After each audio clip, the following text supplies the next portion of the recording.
मैं फरियाल को हमेशा से बस एक छोटी बच्ची ही समझता था और मुझे जरा सा भी अंदाजा नहीं था कि वो मेरे बारे में दिल में क्या सोच रखती है।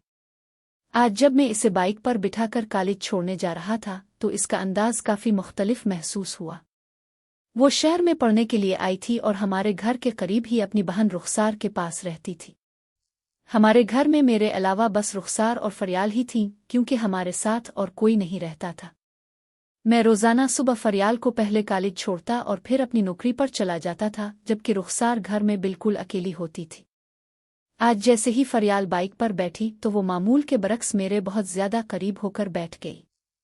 इसकी कुर्बत मुझे शदीद परेशान कर रही थी और वो जैसे ही मुझसे लग रही थी मुझे यूं महसूस हो रहा था जैसे मेरे अंदर कोई बिजली दौड़ रही हो और मैं खुद पर से काबू खोने लगा हूं। मैंने खुद को थोड़ा आगे की तरफ करने की कोशिश की लेकिन वो बाइक पर और ज्यादा सिमट कर बैठ गई। अब मेरी ये कोशिश थी कि मैं इससे इस बारे में कोई बात न करूं, इसलिए मैं खामोशी से बैठ गया। वो कॉलेज के करीब उतरकर खामोशी से अंदर चली गई और मैं अपनी नौकरी पर निकल गया, लेकिन सारा दिन मेरे दिमाग में सिर्फ फरियाल ही घूमती रही। फरियाल को हमारे पास आए हुए तकरीबन 1 महीना हो चुका था। हमारा घर कॉलेज से थोड़ा फासले पर था और गांव से रोजाना आना जाना उसके लिए बहुत मुश्किल था, इसीलिए मेरे सास और ससुर ने इसे पढ़ाई के सिलसिले में हमारे पास ही छोड़ दिया था। जब मैं इसे छठी के वक्त लेने गया तो इसने बाइक पर बैठते ही अपना हाथ आगे बढ़ाकर मेरे जिस्म को छुआ। मुझे ये सब देखकर काफी अजीब लगा।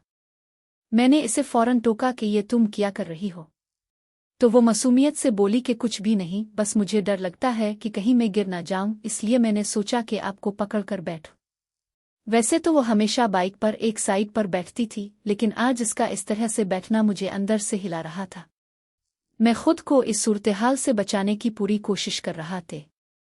क्योंकि मैं अच्छी तरह जानता था कि रुखसार मिजाज की बहुत सख्त और गुस्से की तेज है। अगर जरा सा भी रुखसार को हमारे बारे में पता चल जाता तो वो मुझे जान से मार देती। यही वजह थी कि मैंने इसे सख्ती से कहा कि अपना हाथ हटा लो।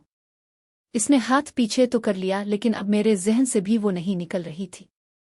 घर पहुंचने के बाद मैं अपने कमरे में चला गया। फरियाल दूसरे कमरे में पढ़ाई में मसरूफ थी और मेरी बीवी रुखसार किचन में खाना बना रही थी। कुछ देर बाद मैं उठकर फरियाल के कमरे में गया।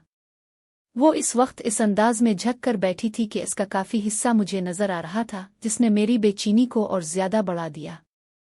जब इसने मेरी तरफ देखा तो मेरी हालत मजीद खराब हो गई और वो भी टिकटिकी बांध कर मुझे देखने लगी। इसने मुझसे प्यार से कहा कि असलम यहाँ बैठ जाओ। मैंने घबरा कर बहाना बनाया कि मैं वॉशरूम जा रहा हूँ और फौरन वहां से निकल गया। कुछ देर बाद जब मैं फ्रेश होकर वापस आया तो रुखसार ने खाना लगा दिया और हम सब मिलकर खाना खाने लगे। खाने के दौरान एक बार फिर फरियाल ने मेज के नीचे अपने पांव से मेरे पांव को हल्का सा छुआ। मुझे दिल ही दिल में शदीद खौफ था कि कहीं रुखसार को इस हरकत की भनक न पड़ जाए, लेकिन खुशकिस्मती से रुखसार इससे बिल्कुल बेखबर रही।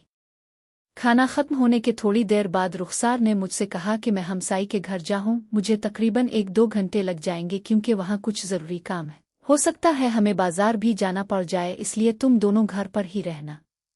मैंने हामी भर ली और वो चली गई। रुखसार के जाते ही मैंने फौरन फरियाल से पूछा कि आखिर तुम्हारा मसला क्या है और तुम ये सब क्या कर रही हो? तुम्हें मालूम है ना कि अगर रुखसार को इस बारे में पता चल गया तो बहुत बुरा अंजाम होगा। शायद तुम्हें इस बात का जरा भी अंदाजा नहीं है। फरियाल मुस्करा कर बोली कि भला किसी को क्या पता चलेगा? इस घर में इस वक्त सिर्फ और सिर्फ हम दोनों ही तो हैं और बाहर बाइक पर भी हम अकेले होते हैं। मैं भी तो चाहती हूं कि मेरा कोई अच्छा दोस्त है। वो क्या आप मेरे अच्छे दोस्त नहीं बन सकते? मैंने पिघलते हुए कहा कि तुम मुझे बहुत प्यारी लगती हो। मेरा भी दिल करता है कि तुम्हारे साथ मेरा ऐसा ताल्लुक बने, लेकिन बस रुखसार से बहुत डर लगता है।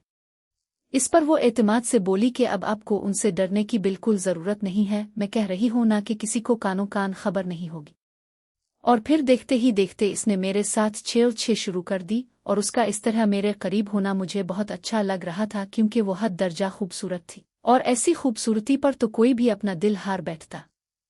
हम इसी रंग में डूबे हुए थे कि अचानक रुखसार घर में वापस आ गई और उसने हम दोनों को इस हालत में देख लिया। रुखसार गुस्से से पुकार उठी कि मुझे तुमसे हरगिज ये उम्मीद नहीं थी कि तुम फरियाल के साथ ऐसा कुछ करोगे। तुमने जो कुछ भी किया है वो बहुत गलत किया है और मैं तुम्हें हरगिज मुआफ नहीं करूंगी। اس نے गुस्से में फरियाल से कहा कि अपना बैग फौरन पैक करो और आज ही अपने घर वापस चली जाओ। हम दोनों पर जैसे बज ली गिर पड़ी हो। फरियाल दौड़कर रुखसार के पास गई और रोते हुए मिन्नत करने लगी कि मेरा इस दुनिया में कोई दूसरा दोस्त नहीं है, मैं भी जवान और खूबसूरत हूँ। अगर खुदा न खास्ता कॉलेज में मेरा किसी गैर लड़के से ऐसा कोई चक्कर चल जाता तो तब तो हम सब की इज्जत ही नीलाम हो जाती। लेकिन अगर मैं आप ही के घर के अंदर रहकर ये सब कर लूंगी तो इससे क्या तूफान आ जाएगा। मैं कसम खाती हूँ कि इस बारे में कभी किसी को कुछ नहीं बताऊंगी। इसकी बात सुनकर रुखसार का गुस्सा इतना बढ़ गया कि इसने फरियाल के मुंह पर एक जोरदार थप्पड़ मार दिया। फरियाल फूट फूट कर रोने लगी और अपने कमरे में जाकर सहमे हुए अंदाज में अपना सामान बांधने लगी। रुखसार की इस आग को देखकर मैं भी घबरा गया और कुछ देर के लिए घर से बाहर निकल गया, दिल में यही सोचकर कांप रहा था कि अब सास और ससुर को क्या जवाब देंगे। कुछ देर बाद रुखसार खुद चलकर फरियाल के पास गई और इसे बोला कि तुमने बहुत गलत किया।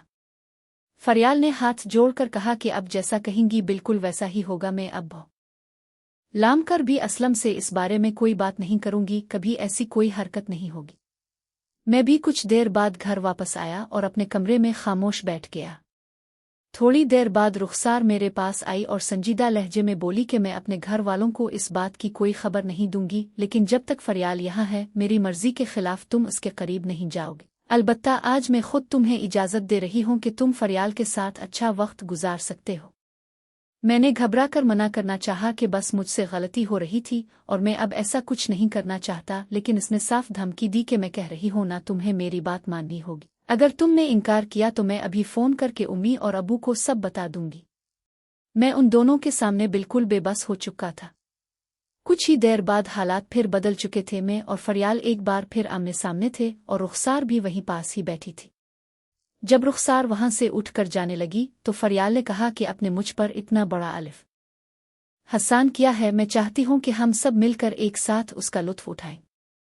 पहले तो रुखसार ने इनकार किया कि नहीं, मैं ऐसा नहीं कर सकती, लेकिन आखिरकार वो मान गई।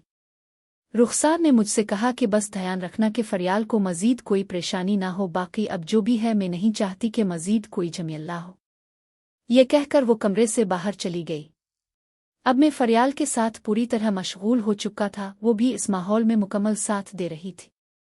इसने मुझे एक बहुत ही अच्छे अंदाज में पोजीशन बनाकर दी। जब मैंने अपनी मंजिल की तरफ देखा तो इब्तिदाई तौर पर मुझे लगा कि शायद ये सब ना हो पाए, लेकिन इतने में रुखसार भी वापस आ गई। रुखसार ने कहा कि मैं नहीं चाहती कि फरियाल को ज्यादा परेशानी हो, और जो भी है मेरा इससे क्या ताल्लुक है ये तो तुम अच्छी तरह जानते हो। वो दूसरे कमरे में गई और जब वापस आई तो इसके हाथ में एक बोतल थी।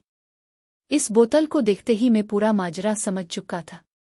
अब फरियाल के चेहरे पर मुकम्मल खुशी थी और रुखसार खुद इसका साथ दे रही थी। रुखसार फरियाल के पास बैठ गई और मैंने पूरी महारत और सुकून के साथ अपना काम शुरू किया और कामयाबी से अपनी मंजिल पा ली। हमें इस हालत में खेलते देखकर रुखसार का दिल भी मचल उठा। वो भी अब इस पूरे खेल को समझ चुकी थी और दिल से चाहती थी कि मैं इस तरह खेलकर लुत्फ अंदोज हूँ। इस कहानी के दूसरे पार्ट में अब देखेंगे कि रुखसार और फरियाल मिलकर असलम के साथ इस ताल्लुक को कैसे आगे बढ़ाती हैं। लिहाजा चैनल को सब्सक्राइब कर लें ताकि बहुत जल्द वो वीडियो भी आपको मिल जाए।